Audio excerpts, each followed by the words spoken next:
abstain.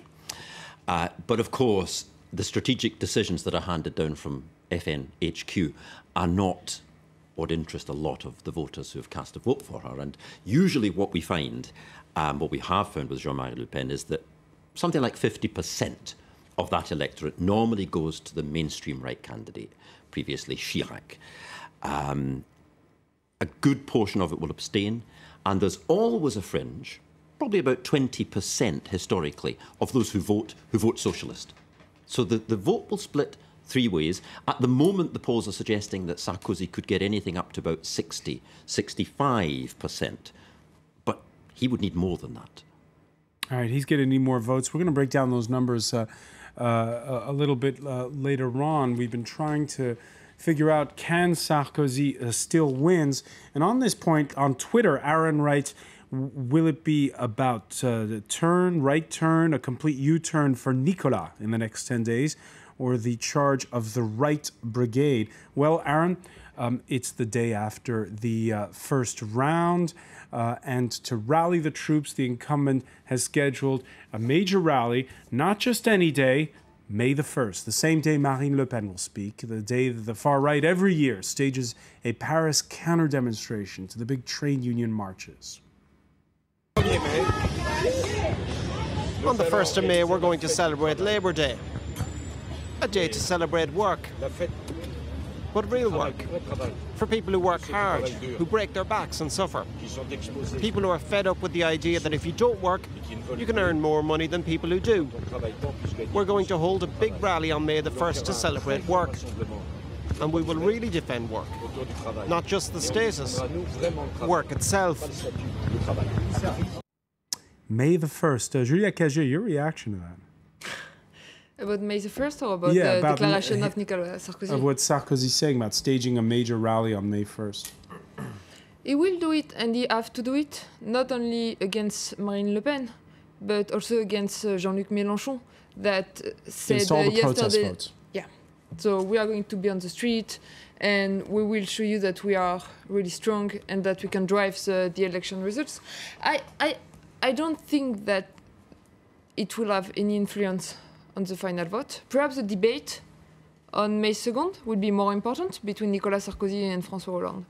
But you know, the importance of the rally is for people's decision. I think it's pretty weak. It can give us kind of an image, another kind of pool, in order to know what are going to be the voters' decision. But I don't think that it will influence voter decision. I think that you got to put it into perspective a little bit with the rally. I mean, obviously, May Day obviously has a certain resonance, but we have to remember in France, that typically is also a day that has been co-opted by, or tried to be co-opted by, the National Front. I mean, Jean-Marie Le Pen was out in front of the Opéra on May 1st in 2002 and making his bombastic rally. The thing to keep in mind about Sarkozy doing a rally that particular day is that he's doing rallies almost every day until the campaign But he made a big deal of this one. Yeah, but obviously he seems to be trying to maybe play up the symbolism of the fact that he's stepping on something that's both a sacred day to the left and to the far right. Now, you were at his campaign headquarters Sunday evening. He's tacking far to the right. Some in his ruling UMP party don't like it. What was the mood like? The mood... The sense that I got right away was that they were still very inspired. The faithful are very much committed to his cause, and they did not at all seem fazed by the figures. They still believe that there is a chance that they can still pull it out. And you know, Sarkozy is a political survivor. I mean, he's done it time and again, where he has proven that he can recast himself and win. And so there's a sort of intangible Sarkozy factor that even pollsters really maybe can't factor into their calculations, and that's you know, across the country, people are going to be holding their breath on May 6th. But Elisabeth Moutet, there are many inside of his party who squirm when he courts the far right. Well, he has courted the far-right vote. He hasn't courted the far-right politicians. He's actually been sort of pretty adamant about not getting in bed with the far-right politicians throughout his presidency and before. But in the speech he made Sunday evening, he talked about having a crackdown on immigration. He he again harped back to, I guess what some on this panel have called dog whistle politics, messages to those far-right voters. Well, he's also calling on to his great successes. I mean, his strengths were as interior minister. He said he's cracking down on illegal immigration. This is something, if you think that that only belongs to the far right, you're living in a happier, gentler place than I do. This is appealing to the majority of the French, and if you really ask the questions outside an electoral process, you realize that it's something that plays extremely well. So I think he knew exactly what he was doing. What's really interesting in this context, I think, is that he's a scrapper and he is a great pro. So on paper, you think he's really in bad shape. And his party, who do not have the kind of inspiration that he has, in many ways, he has waged this campaign against his own party, who were defeatist long before, who've been defeatist for almost a month. And he's got his own, I mean, he is convinced that he can pull something out of his hat. He's tried something which I think is going to play interestingly in the next few days. He said, well, Monsieur Hollande during the socialist primaries said that there should be 3 debates between the 2 rounds. And so let's have 3 debates. And François Hollande said, no, the tradition is 1 debate. And Sarkozy said, well, is he running away from me? And that's really the point. I remember the Ségolène-Sarkozy debate between the 2 rounds in 2007. And he won that decisively. And he still trusts that if he's given a good go at somebody who's been very elusive so far, he can make it. I don't agree on 2 things. First, as to the Sarkozy-Royal debate, perhaps he did win the debate, but it did not change anything. Like the pool was 53-47 before the debate. It was 53 against 47 for Royal after the debate. So that does not change anything. So immediate polls do not mean anything. People take some time to change their mind, and anybody who says, asking questions 5 minutes afterwards, you never get a good result. They did not change the mind of people. Like the result was, like the pool was the same 1 week after. They want to say, like the day of the election, and they were the same like before the debate. But this is one thing. The second thing, like saying that Sarkozy seems to be in a bad shape, but he's not in a bad shape because he's a survivor.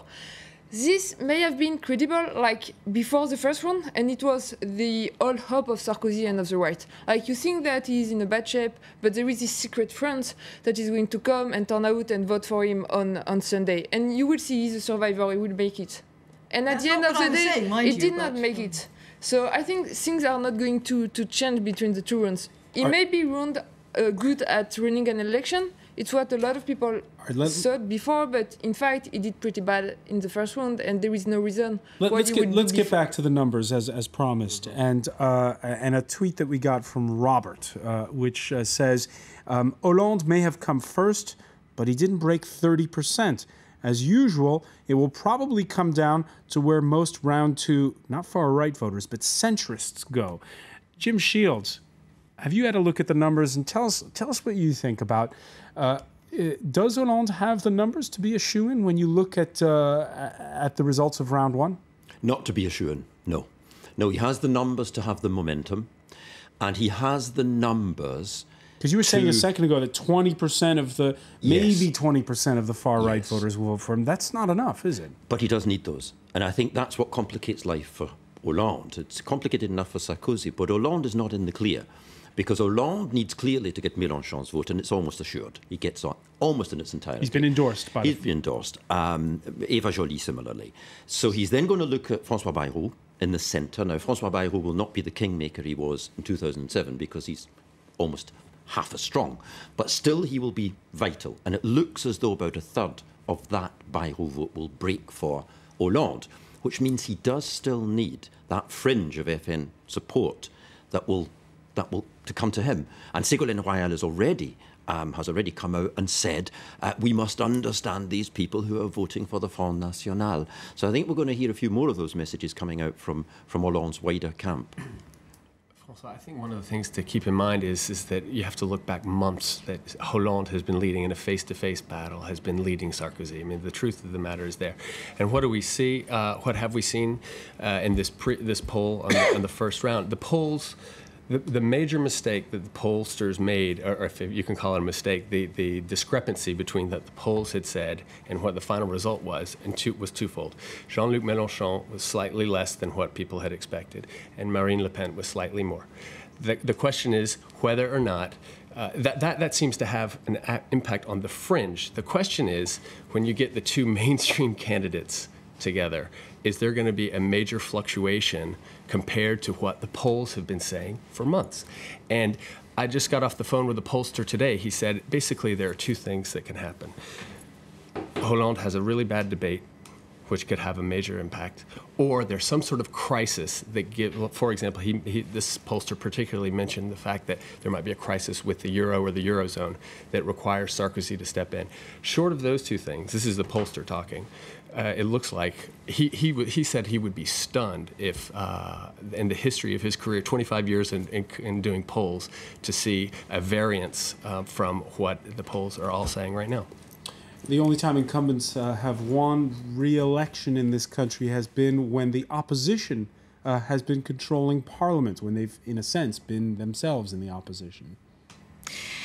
Well, I mean, one thing that we haven't talked about, but everybody else has in the country, is that the anti-Sarkozy vote is a very strong pull. Sarkozy is not liked. People say they don't like his style, they don't like the way he's been showy, they think he's vulgar. I mean, they have all sorts of very epidemic, but very very strong feelings against him. And so there's this whole thing. So can he actually sort of negate this? And that's the reason why Hollande was doing so well, because nobody knew really Hollande. Hollande is not, I mean, he was the Secretary General of the Socialist Party for 10 years. But apart from that, he's a regional politician. He was an aide at the Élysée, and then he became an MP in central France, and then he became a regional mayor. He's a mainstay in this country. People have known him for years. They've known him for years as a second-tier politician who's very bland. He's got a nickname which is Flamby. It's the name of caramel pudding. And I mean, he's a nice person. You know, who would you like to spend a boozy evening with, Sarkozy or Hollande? I'd rather spend it with Hollande. He's much more fun. But at the end of the day, the question is he tried and tested? Is this the man we want at the helm? Can we bear the poison dwarf in elevator shoes? Or but do we think that he will actually steer the ship of state in difficult times? That's really the question. It's a completely sort of personal thing. You know, people don't speak about having flamby as dessert at night. They speak about like economic programs. They speak about politics. They speak about decision about security, immigration, very fun taxes. Dinner parties then. They speak about like public spending. They speak about public debt. And what is clear is that since January, François Hollande offers a program to French people, while Sarkozy decided not to write any program, just a letter 10 days ago. And then people have kind of a memory of what happened in France during the last 20 years. And what happened in France during the last 20 years is that the socialists are the one who creates the euro, the European money, in 1992 with Maastricht. And then in 1997, 1998 with Lionel Jospin and François Hollande, who at the time was at the end of the Socialist Party, that they qualified France for euro. Let's pick up on the point of the economics, and also the point that Jamie was mentioning, which is the possibility of a crisis in the eurozone. In his speech from his home constituency of Tulle, Hollande's message extending beyond France's borders. My responsibility is to respond to the legitimate worries, to the widespread anger that the election has revealed. Unemployment, insecurity, affecting the most vulnerable, especially the poor. My responsibility, and I know I'm being watched from beyond our borders, is to reshape Europe along the lines of economic growth and employment. So if you add up the votes of the far right and the far left, the parties that are against the common currency, you come up with 30%. Jim Shields, do you see this as though, are you looking more at the 30% that don't like the euro or the 70% that still do? Well, I'm not sure actually that you could say that those 30% don't like the euro, because it's the one big weak point in Marine Le Pen's programme in terms of her own supporters. And this is something that when she launched it and said, I would pull France out of the euro, she realised quite quickly that this had gone down like a lead balloon. So she then added, subsequently, that she would hold a referendum on it. Now, that was a clear sign that this was something that she had really pushed out too far on.